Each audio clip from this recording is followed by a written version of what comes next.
नाम का एक बहुत ही खूबसूरत और हरा भरा गांव हुआ करता था। पूरे गांव में हर घर के बाहर कम से कम 4 मेहंदी के पेड़ लगे हुए थे, जिस वजह से पूरा गांव मेहंदी की खुशबू से रोशन था। उसी गांव में महेश का एक गरीब परिवार रहता था, जिसमें उसकी बीवी ममता, उसके 2 छोटे बच्चे और उसकी माँ रहती थी। फिर एक दिन गांव में झमाझम बारिश शुरू हो गई, जिससे सारे मेहंदी के पेड़ों का रस जमीन पर आ गया और पूरी जमीन हरी हो गई। लोग फिसलकर गिरने लगे। अरे मोरी मैयाई का हो गया, अरे पिछवाड़ा टूट गया रे। वहीं दूसरी तरफ महेश के कच्चे मकान में पानी टपकने लगा। उसकी बीवी ममता नीचे बाल्टी रखकर बैठी थी। तभी दूसरी तरफ भी पानी टपकने लगा। अरे ओ गुड्डू के पापा, देखो उधर से भी पानी टपकने लगा। जल्दी से कोई बर्तन नीचे रखकर बैठ जाओ, वरना पूरा घर भर जाएगा। रात में सोएंगे कैसे? हमारे पास तो पलंग भी नहीं है, जमीन पर ही सोना पड़ता है। हाँ ममता, तुम चिंता मत करो। महेश भी एक बड़ा सा टब लेकर वहीं बैठ गया। थोड़ी देर में घर के अलग अलग जगह से पानी टपकने लगा। तभी ममता की सास भी नीचे बर्तन रखकर बैठ गई। उसके बाद उसकी सास ने कहा, अरे बच्चों, जरा तुम लोग भी वहाँ बर्तन लेकर बैठ जाओ, वरना पानी भर जाएगा। हाँ दादी माँ, ठीक है। बच्चे भी बर्तन रखकर बैठ गए, लेकिन धीरे धीरे तूफान और तेज होने लगा। बारिश भी बहुत तेज होने लगी। पूरा गांव जैसे नदी बन गया था। महेश का पूरा परिवार घंटों तक ऐसे ही बैठा रहा। तभी बच्चों को भूख लगने लगी। माँ, हमें बहुत जोरों की भूख लगी है। आखिर हम कब तक ऐसे बैठे रहेंगे? मैं अपने बर्तन का पानी पलटकर फिर से यहीं रख देती हूँ और किचन में जाकर कुछ खाना बनाने की कोशिश करती हूँ, क्योंकि हम सभी लोग भूखे हैं। ममता वहाँ से उठकर जैसे ही रसोई घर में गई तो देखा रसोई घर में पूरा पानी भर चुका था। कच्चा चूल्हा था जो कि अब मिट्टी बन चुका था। थोड़ा बहुत अनाज था, वो भी पानी में तैर रहा था। ममता रोती हुई अपने परिवार के पास आई और बोली, अजी सुनते हो, हमारे रसोई घर में जो राशन बचा था वो भी पानी में डूब गया। पता नहीं कैसे घर के अंदर पानी आ गया। हे भगवान, तू हर वक्त गरीबों को क्यों सताता रहता है? किसी के लिए बारिश बहुत सुहाना मौसम है, वहीं हम गरीबों के लिए ये किसी श्राप से कम नहीं। पहले बारिश ने हमारी फसल बर्बाद कर दी, अब थोड़ा बचा हुआ अनाज था वो भी बर्बाद हो गया। अब समझ में नहीं आ रहा हमारी जिंदगी कैसे कटेगी। भगवान, तुझे कोई और परीक्षा लेनी है तो बोल दे। ममता की सास ने इतना बोला ही था कि तभी अचानक तेज तूफान से उनकी झोपड़ी उड़कर जंगलों में चली गई। अब वो लोग जमीन पर थे और बारिश में भीगने लगे। ममता, जल्दी से हमें यहाँ से निकलना होगा, वरना इस बारिश में हमारे बच्चे बीमार पड़ जाएंगे। जल्दी चलो यहाँ से। महेश अपने परिवार का हाथ पकड़कर वहाँ से भागने लगा, लेकिन बाहर पूरे गांव में पानी भरा हुआ था और मेहंदी के पेड़ की वजह से पूरा पानी हरा हरा था, जिसमें फिसलकर उनका पूरा परिवार गिर गया। उनके दोनों बच्चे बहते हुए न जाने कहाँ चले गए। बीवी अलग दिशा में बहती हुई चली गई और उसकी माँ दूसरी दिशा में बहती चली गई। महेश बेचारा परेशान हो गया। हे भगवान, ये कैसा जुल्म कर दिया तुमने। माँ, कहाँ हो तुम? ममता, कहाँ हो तुम? बच्चों, कहाँ हो? अरे कुछ तो जवाब दो, मैं किस तरफ जाऊँ भगवान? ममता पानी में फिसलते फिसलते किसी पेड़ से टकरा गई।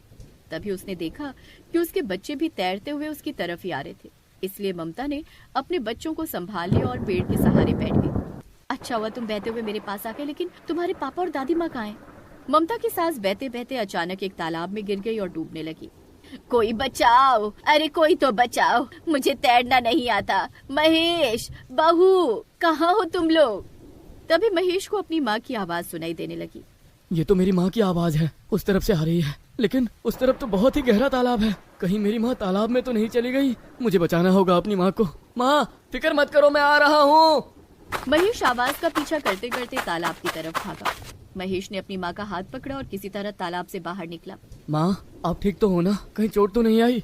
बेटा, मैं तो ठीक हूँ। बहू और बच्चे कहाँ हैं? पता नहीं कहाँ बहकर चले गए होंगे। हे भगवान, मेरे परिवार की रक्षा करना। माँ, आपको मैं अपने गांव के बरगद के पेड़ के पास छोड़ देता हूँ, वहाँ आपको कोई खतरा नहीं होगा। उसे पकड़कर आप बैठी रहना, फिर मैं ममता और बच्चों को ढूंढने जाऊंगा। वहाँ पर पहुँचकर उसने देखा कि ममता अपने बच्चों के साथ पहले से ही बैठी थी। ये देखकर महेश को थोड़ी राहत मिली। ममता और बच्चे भी उन्हें देखकर खुश हुए। पापा दादी मिल गए, हम लोग बहुत परेशान हो गए थे दादी। ये बारिश तो बढ़ती जा रही है, अब समझ में नहीं आ रहा कि हम जाएं तो जाएं कहाँ। बारिश बहुत तेज हो गई है, हमें शाम होने से पहले इस गांव से बाहर निकलना होगा, वरना यहाँ भी खतरा हो सकता है। कहीं पेड़ की डाल टूटकर हम पर गिर गई ना, तो एक साथ ऊपर वाले के पास पहुँच जाएंगे हम लोग। अरे शुभ शुभ बोलिए, अगर हम हिम्मत हार जाएंगे तो भगवान भी हमारा साथ नहीं देगा। इस बार सब लोग एक दूसरे का हाथ पकड़कर धीरे धीरे इस गांव से बाहर निकलने की कोशिश करेंगे, क्योंकि मेहंदी के पेड़ की वजह से जमीन में बहुत चिकनाहट हो गई है। इस बार पूरे परिवार ने मजबूती से एक दूसरे का हाथ पकड़ा और धीरे धीरे गांव से बाहर निकलने लगे। कई घंटों बाद वो लोग गांव के बाहर एक रेलवे स्टेशन के पास पहुंच गए, लेकिन तब तक शाम हो चुकी थी। चलो हम लोग प्लेटफॉर्म पर चलकर रुकते हैं, वहाँ हम बारिश से बच जाएंगे, फिर सुबह देखेंगे कि क्या करना है। महेश अपने परिवार को लेकर प्लेटफॉर्म पर जाकर बैठ गया। वहाँ पर वो बारिश से बच रहे थे, पर तभी वहाँ पर एक टीटी आ गया। तुम लोग यहाँ क्यों बैठे हो? बारिश की वजह से सारी ट्रेनें रद्द हो गई है, चलो निकल जाओ यहाँ से। बाबूजी, बारिश में हमारा घर तबाह हो गया, हमारे गांव में कहीं भी सर छुपाने की जगह नहीं बची, इसलिए थोड़ी देर यहाँ बैठने दीजिए, सुबह होते ही चले जाएंगे। ये तुम्हारे खाले जान का घर नहीं है, चुपचाप निकल जाओ, वरना आरपीएफ वालों को बुलाकर धक्के मार के यहाँ से निकाल दूंगा। कानून नाम की भी कोई चीज होती है, ये सरकारी प्रॉपर्टी है, समझे? लेकिन अंकल, वो सामने तो लिखा है कि रेलवे आपकी संपत्ति है, हमारी संपत्ति पे क्या हमारा एक रात का भी अधिकार नहीं? बेटा इनसे बहस मत करो। सासू माँ, महेश जी चले यहाँ से चलते हैं, कहीं और ठिकाना देखते हैं। महेश अपने परिवार को लेकर वहाँ से निकल पड़ा। वो सब फिर से पानी में भीगने लगे। तभी ममता को ट्रेन की पटरी पर एक पुरानी ट्रेन दिखाई दी। वो देखिए, लगता है कोई पुरानी ट्रेन खड़ी है, वहाँ कोई आता नहीं होगा, हम उस ट्रेन के नीचे अपना सर छुपा सकते हैं। हाँ, ये सही रहेगा ममता, चलो बच्चों।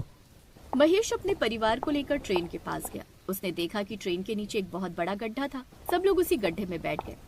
चलो कम से कम थोड़ी राहत तो मिली, यहाँ दूर दूर तक कोई नहीं है, कोई हमें परेशान नहीं करेगा। धीरे धीरे रात हो गई पर बारिश बंद नहीं हुई। रात भी हो गई और बारिश भी बंद नहीं हुई। हम लोग आराम से सो जाते हैं। सही कह रही हो बहू। सभी लोग ट्रेन के नीचे सो गए। अगली सुबह जब सभी सोकर उठे तब भी बारिश जारी थी। ममता, तुम माँ और बच्चों का ख्याल रखना, मैं बाहर जाकर खाने पीने का इंतजाम करता हूँ। ठीक है, लेकिन जहाँ भी जाना संभाल कर जाना। महेश बाहर जाकर लोगों से मदद मांगने लगा, पर बारिश में किसी ने उसकी मदद नहीं की। उसने भीख भी मांगी पर वो भी ना मिली। थक हार कर वो लौट आया। चिंता मत कीजिए, एक बार बारिश बंद हो जाए फिर कोई ना कोई रास्ता निकल आएगा। तभी उसके बच्चे की नजर किसी चमकती हुई चीज पर गई। पापा, ये देखो, ये तो सोने जैसा चमक रहा है इस गड्ढे में।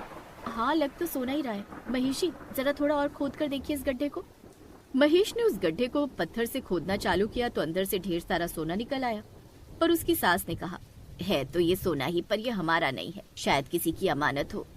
तभी एक आकाशवाणी हुई। ये सोना आप लोगों का ही है। आप लोगों ने पिछले जन्म में बहुत पुण्य किए थे और इस जन्म में भी आप लोगों ने इतनी मुसीबतों का डट कर सामना किया। इस वजह से धरती माँ का आशीर्वाद है ये, पर कभी लालच मत करना। हे भगवान, तूने तो छप्पर फाड़ के दे दिया, अब हमारी सारी समस्याएं खत्म हो जाएंगी। महेश ने सारा सोना एक बोरे में भर लिया और उसका कुछ हिस्सा सुनार को बेच दिया, जिसके उसे लाखों रुपए मिल गए। अब सबसे पहले महेश अपने परिवार को एक होटल में ले गया, जहां उसने किराए पर कमरा लिया और आराम करने लगे। ममता, अगर तुमने उस ट्रेन का रास्ता ना दिखाया होता तो आज हम ना जाने कहाँ भटक रहे होते। अब तुम सब यहीं आराम करो, हमें अपना घर भी तो बनवाना है। महेश ने उन पैसों से एक पक्का मकान और एक बड़ी सी दुकान खोल ली। अब उस मकान में बारिश का कोई असर नहीं होता था। इस तरह इतनी सारी मुसीबतें झेलने के बाद फाइनली वो लोग खुशी खुशी अपनी जिंदगी बिताने लगे। कड़कड़ाती ठंड का मौसम था। पूरा गांव ठंड में ठिठुर रहा था। लोग रजाई से बाहर निकलने का नाम नहीं ले रहे थे। लेकिन इस हाड़ कपा देने वाली ठंड में भी राधिका का ब्यूटी पार्लर खुला हुआ था। उसके घर के बाहर औरतों की लंबी लाइन लगी हुई थी। पता नहीं मेरा नंबर कब आएगा, ऐसा करती हूँ सबसे आगे जाकर खड़ी हो जाती हूँ। वो औरत बीच लाइन से हटकर सबसे आगे घुस गई। उसकी ये हरकत देखकर बाकी की औरतें आग बबूला हो गई। देखो इस चुड़ैल को, सबसे आगे आगे भाग गई, पकड़ इसको। बाकी की औरतों ने उसे धक्का देकर सबसे पीछे खड़ा कर दिया। अरे तुम लोगों के अंदर दया नाम की कोई चीज नहीं है क्या? देख रही हो कितनी जोर की ठंड हो रही है। यहाँ लाइन में खड़े खड़े कांप रही थी, इसलिए मैं आगे चली गई थी। ठंडी भगवान ने सिर्फ अकेले तुम्हारे लिए बनाई है क्या? हम सब भी तो लाइन में खड़े हैं, हमको भी ठंडी लगती है। तभी अचानक पार्लर का गेट खुला और एक औरत अंदर चली गई। राधिका ने हमेशा की तरह हल्की और छोटी ड्रेस पहनी हुई थी। उसके खुले बाल और कॉन्फिडेंस लेवल देखकर हर कोई हैरान होता था। उसके पति गौरव और सास को उसकी इस हरकत पर हमेशा शर्म आती थी। तो बताइए क्या कराना है आपको? बस वही गर्मी वाला मसाज। जब पूरा गांव ठंड से कांप रहा था तब राधिका के पार्लर में ऐसा राज छुपा था जिससे लोग गर्मी महसूस कर रहे थे। राधिका का पति गौरव रजाई में दुबका हुआ था और चाय की प्याली हाथ में थामे अपनी पत्नी राधिका को देख रहा था। हाथ सेक रही थी।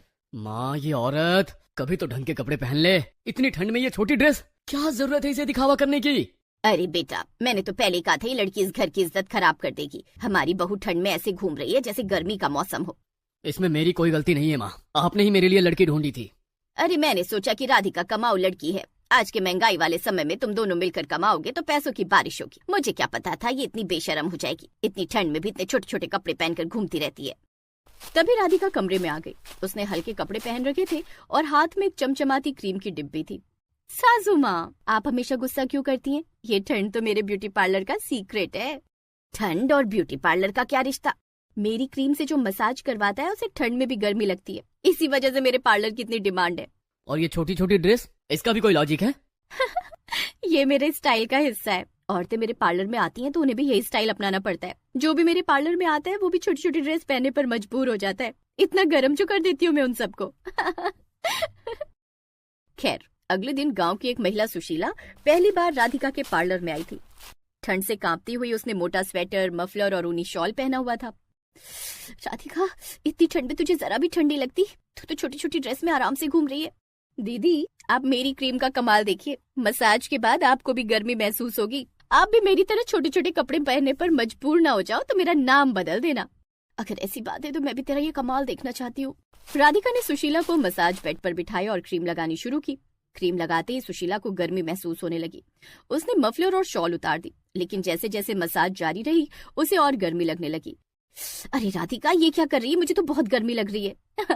दीदी, कपड़े उतार दीजिए, ठंड में गर्मी का यही इलाज है। अब तो मुझे भी यही लग रहा है कि अपने सारे कपड़े उतार दूं। अरे उतार दीजिए ना, आप भी छोटे छोटे कपड़ों में आ जाइए। सुशीला ने मजबूरी में अपना मोटा स्वेटर भी उतार दिया, क्योंकि उस क्रीम में इतनी गर्मी थी कि सुशीला ने पसीने छोड़ दिए। जब वो पार्लर से बाहर निकली तो गांव की औरतें उसे देखकर हैरान रह गईं, क्योंकि जब वो पार्लर के अंदर गई थी तब पूरे कपड़ों में थी, पर अब वो बिल्कुल छोटे छोटे कपड़ों में थी। सुशीला, तुझे इतनी ठंड में गर्मी कैसे लग रही है? ये राधिका की क्रीम का कमाल है। तभी उस गांव की एक दूसरी जवान लड़की पूजा भी राधिका के पार्लर में आई। वो शादी के लिए अपनी त्वचा को निखारना चाहती थी। पूजा ने मोटी जैकेट और ऊनी दस्ताने पहन रखे थे। भाभी, मुझे शादी के लिए गोरा और खूबसूरत बनना है। चिंता मत करो पूजा, मेरी क्रीम सब कुछ ठीक कर देगी। और जो भी तुमने अपने हुस्न को इतने मोटे मोटे कपड़ों से ढक रखा है ना, वो भी थोड़ी देर बाद निखर आएगा। अच्छा, लेकिन कैसे? अभी बताती हूँ। राधिका ने पूजा का मसाज करना शुरू किया। मसाज के बीच पूजा को अचानक बहुत गर्मी महसूस होने लगी। भाभी, ये क्या हो रहा है? मुझे तो बहुत गर्मी लग रही है। गर्मी लग रही है तो जैकेट उतार दो। पूजा ने जैकेट उतारी, फिर भी गर्मी महसूस होती रही। आखिरकार उसे अपने ऊनी शॉल और स्वेटर भी उतारने पड़े। बाहर निकलते ही उसने ठंड में भी हल्के और छोटे कपड़े पहन लिए। पूजा, ये क्या कर रही है? ये राधिका भाभी की क्रीम का जादू है और मुझे बिल्कुल भी सर्दी नहीं लग रही। ऐसा करो, आप लोग भी एक बार राधिका दीदी से मसाज करा लो। फिर एक रोज गांव की सबसे अमीर महिला कमला देवी ने राधिका के पार्लर के बारे में सुना। वो अपनी खूबसूरती को लेकर बहुत सजग रहती है। मैंने सुना है कि तुम्हारी क्रीम बहुत कमाल की है। बिल्कुल कमला जी, आप एक बार ट्राई करके देखिए। देखो, मैं इस गांव की सबसे अमीर औरत हूँ, लेकिन मेरी उम्र भी बढ़ रही है, इसलिए ठंड बहुत लगती है। क्या तुम मेरा भी कुछ ऐसा मसाज कर सकती हो जिससे इस कड़ाके की ठंड में भी तुम्हारी तरह शॉर्ट ड्रेस पहन सकूं? इस अमीर को तो आज मैं अच्छे से लूटूंगी। खैर, कमला देवी ने मसाज करवाई। कुछ ही देर में उन्हें भी गर्मी महसूस होने लगी। उन्होंने अपनी शॉल और स्वेटर उतार दिया, लेकिन मसाज के बाद तो उन्हें इतनी गर्मी लगी कि उन्हें अपने कपड़े भी बदलने पड़े। राधिका, ये क्रीम तो सच में जादू है।